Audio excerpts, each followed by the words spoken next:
Le cas de Maurice Kamto. Le 14 août 2008, le Cameroun a finalement retiré tous les droits sur la péninsule de Bakassi. Cela faisait suite à une longue série de négociations juridiques et diplomatiques avec les voisins du Nigeria. Désolé de vous interrompre, ce rapport peut contenir des commentaires soumis au choix de l'auteur. S'il vous plaît, si vous êtes nouveau sur cette chaîne, veuillez vous abonner et activer la cloche de notification. De cette façon, vous serez averti lorsque nous publierons de nouveaux rapports sur cette même chaîne. Merci. La signature de cette étape historique le 14 août 2008 a prouvé au monde la capacité des pays africains à résoudre pacifiquement les problèmes.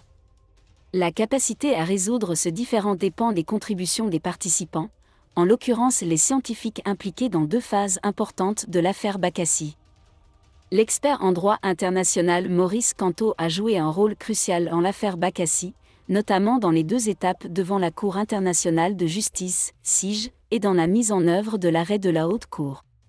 En fait, la phase CIJ a commencé en 1994 et s'est terminée avec le jugement du tribunal le 10 octobre 2002.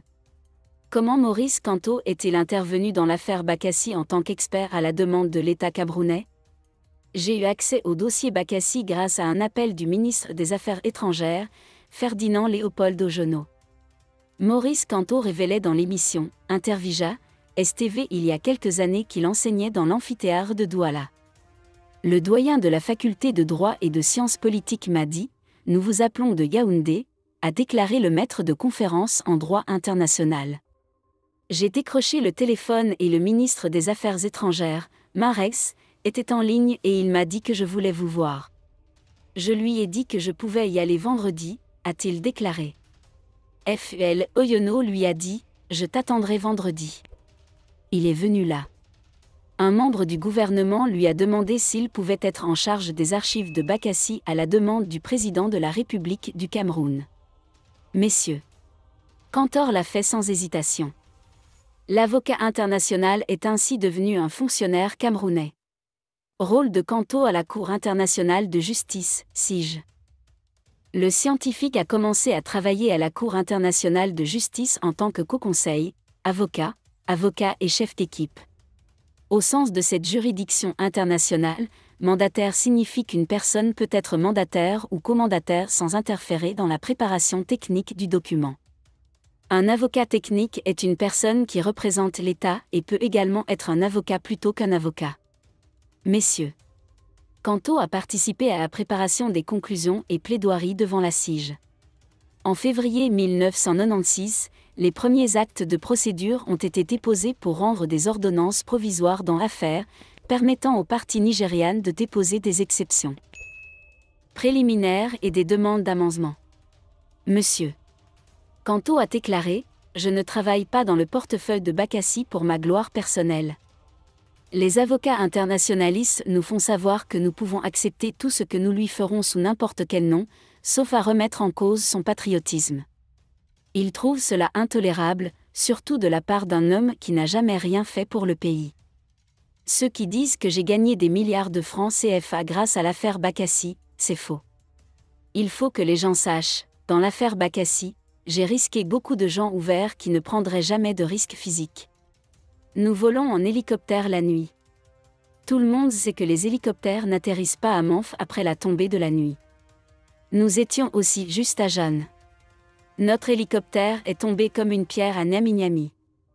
C'est une montagne à l'extrême nord qui disparaît dans les montagnes, et nous voulions voir un village qui a brûlé pendant que nous étions au Cameroun.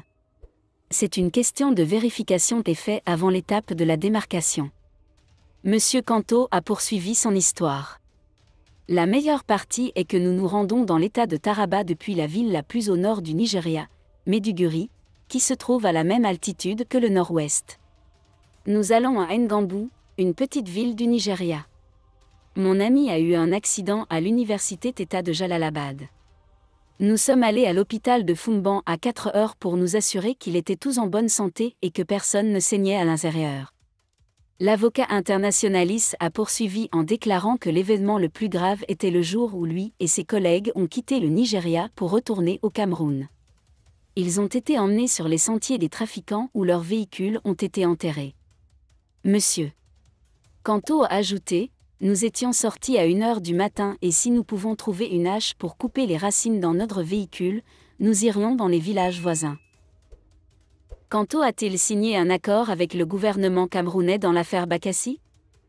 À Bakassi, je n'ai signé aucun contrat avec le gouvernement camerounais, a insisté l'universitaire. Les gens veulent minimiser ma contribution au service public en disant que j'ai fait fortune avec mon groupe de réflexion Bakassi. Quand j'ai lancé l'entreprise Bakassi, les groupes de réflexion n'existaient même pas. Je n'ai même pas reçu de lettre écrite officielle, a déclaré M. Kanto. L'expert en droit international est représenté dans cette affaire en tant que fonctionnaire du Cameroun et ses frais de voyage sont calculés de la même manière que les autres fonctionnaires dans cette affaire. Merci d'être resté avec nous jusqu'à ce point, comme toujours pour promouvoir la liberté d'expression. Laissez vos opinions à ce reportage dans la section commentaires ci-dessous.